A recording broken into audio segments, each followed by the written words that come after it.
Hello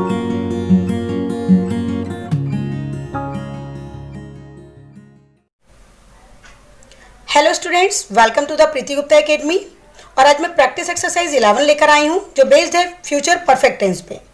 तो अब सबसे पहले हम हिंदी में पहचान देखेंगे कि हिंदी में पहचान क्या होती है फ्यूचर परफेक्ट टेंस की। तो जब भी सेंटेंस के लास्ट में चुका होगा, चुके होंगे, चुका होऊंगा, लिया होगा, दिया होगा, किया होगा, ऐसे शब्द आते हैं तो हम उसे देख के पहचान लेते हैं कि वो फ्यूचर परफेक्ट टेंस है। अब हम ट्रांसलेट कैसे करेंगे उस सेंटेंसेस को, तो उसके लिए हमें रूल्स को नोट डाउन करना होगा। आप नोट डाउन कर लीजिए, ठीक है। तो अफर्मेटिव सेंटेंस या पॉजिटिव सेंटेंस कह सकते हैं इसको।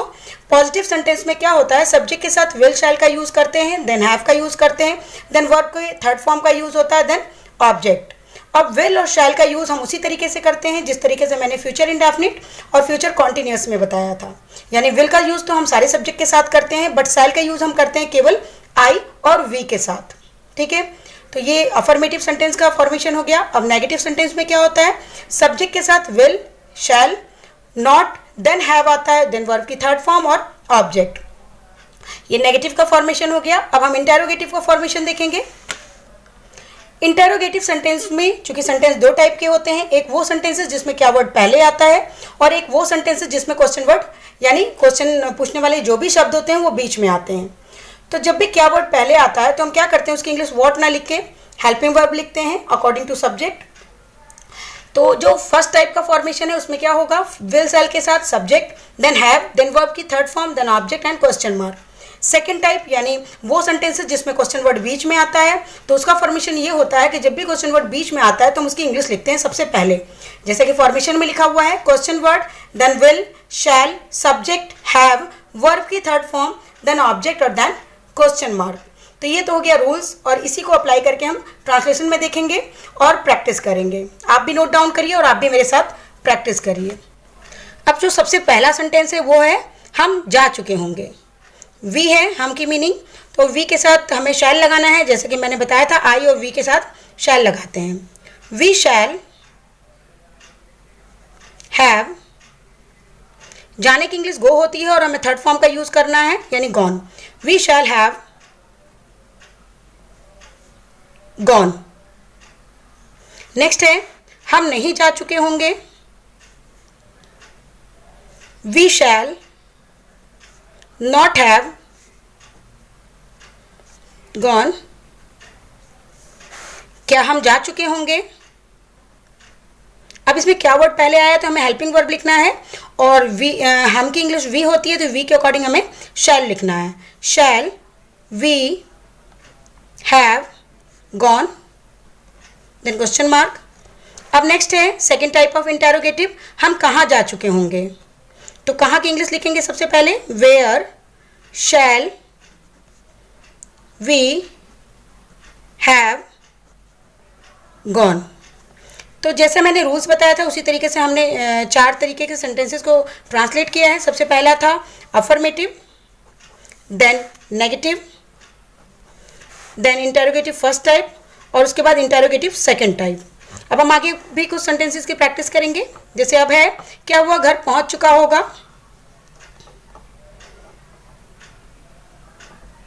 Will he have reached to home, क्या हुआ घर पहुंच चुका होगा। राधा फिल्म देख चुकी होगी। Radha will have watched, watch देखने की इंग्लिश वॉच होती है, इसका थर्ड फॉर्म वॉच्ड हो गया, मूवी। राधा फिल्म नहीं देख चुकी होगी। Radha will not have watch movie, the movie भी कर सकते हैं आप। अध्यापक इंग्लिश पढ़ा चुका होगा। द टीचर विल हैव, पढ़ाने की इंग्लिश टीच होती है, हमें थर्ड फॉर्म का यूज करना है तो टॉट हो जाएगा। The teacher will have taught English वे अब तक सो चुके होंगे। दे विल हैव, सोने की इंग्लिश स्लीप होती है और स्लीप का थर्ड फॉर्म स्लेप्ट होता है।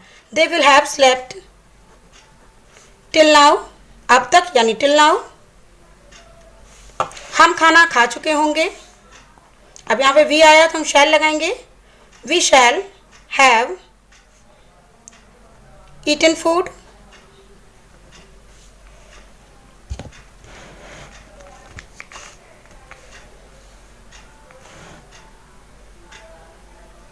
मैं क्रिकेट खेल चुका होऊंगा।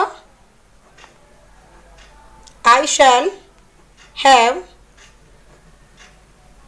Played cricket.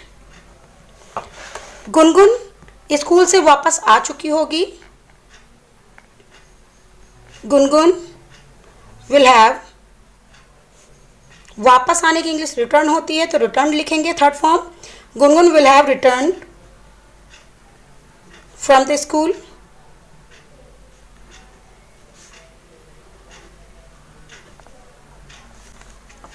मैं पढ़ चुका होऊंगा। I shall have studied. प्रिया खाना क्यों नहीं खा चुकी होगी। अब क्यों बीच में आया तो इसकी इंग्लिश लिखेंगे। Why will Priya not have eaten food. वह राम को उपहार दे चुका होगा। He will have given gift to Ram.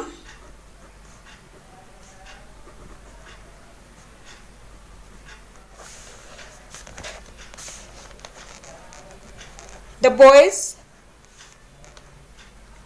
Will have swum. तैरने की इंग्लिश स्विम होती है और स्विम का सेकेंड फॉर्म स्वयं होता है और थर्ड स्वम होता है। The boys will have swum in the river. वह हवाई जहाज से लंदन जा चुका होगा। He will have gone to London by aeroplane. वह 10th पास हो चुका होगा। He will have passed 10th। वह फोन से बात कर चुका होगा। He will have talked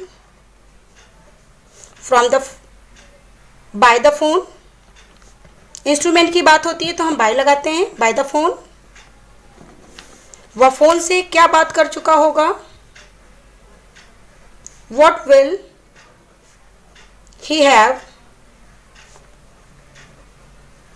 talked by the phone? वो गाना गा चुकी होगी। She will have, गाने की इंग्लिश सिंग होती है और सिंग का सेकंड फॉर्म sang होता है और थर्ड संग होता है। तो she will have sung a song।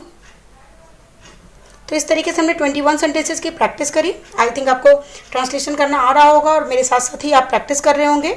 और अगर आपको मेरा पढ़ाया समझ में आ रहा है तो लाइक कमेंट शेयर जरूर करें। न्यू व्यूअर हैं तो चैनल को सब्सक्राइब करें और बेल आइकन जरूर प्रेस करें, क्योंकि मैं कंटिन्यू ही प्रैक्टिस एक्सरसाइज लेकर आ रही हूँ। Thank you.